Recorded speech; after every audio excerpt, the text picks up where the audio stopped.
நீங்கள் பார்த்துக் கொண்டிருப்பது நியூஸ் 21 செய்திகள். தமிழ்நாடு செய்திகளை உடனுக்குடன் தெரிந்து கொள்ள நியூஸ் 21 செய்திகளை பாருங்கள். உண்மை, உழைப்பு, உயர்வு. நிலக்கோட்டை கொடை ரோடு டோல்கேட் அருகே 10க்கும் மேற்பட்ட கொள்ளையர்கள் துப்பாக்கி முனையில் கைது. ஒருவர் கழுத்தை அறுத்து தற்கொலை முயற்சியில் ஈடுபட்டதால் பதட்டம், பரபரப்பு ஏற்பட்டது.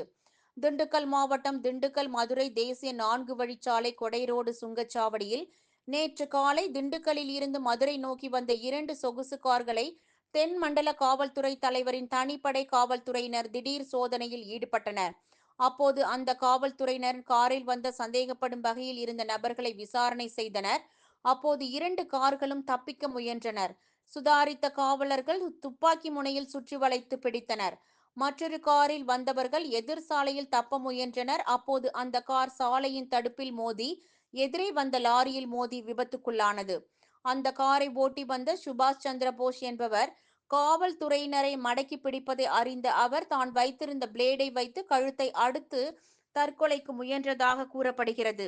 இதனை அடுத்து சுபாஷ் சந்திர போஸை திண்டுக்கல் அரசு மருத்துவக் கல்லூரி மருத்துவமனைக்கு சிகிச்சைக்காக அனுப்பி வைத்துவிட்டு 2 சொகுசு கார்களில் வந்த சுமார் 10க்கும் மேற்பட்டவர்களை அம்மைநாயக்கனூர் காவல் நிலையத்தில் வைத்து ரகசிய விசாரணை செய்து வருகின்றனர்.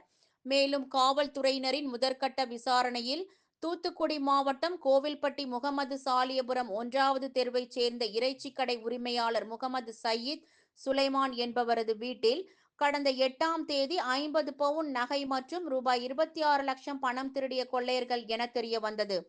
தொடர்ந்து காவல்துறையின் தீவிர விசாரணையில் ஈடுபட்டு வருகின்றனர். கொடை ரோடு சுங்கச்சாவடியில் துப்பாக்கி முனையில் 10 பேர் கைது செய்யப்பட்ட சம்பவம் பரபரப்பை ஏற்படுத்தியுள்ளது. நியூஸ் 21 செய்திகளுக்காக நிலக்கோட்டை செய்தியாளர் ரமேஷ்.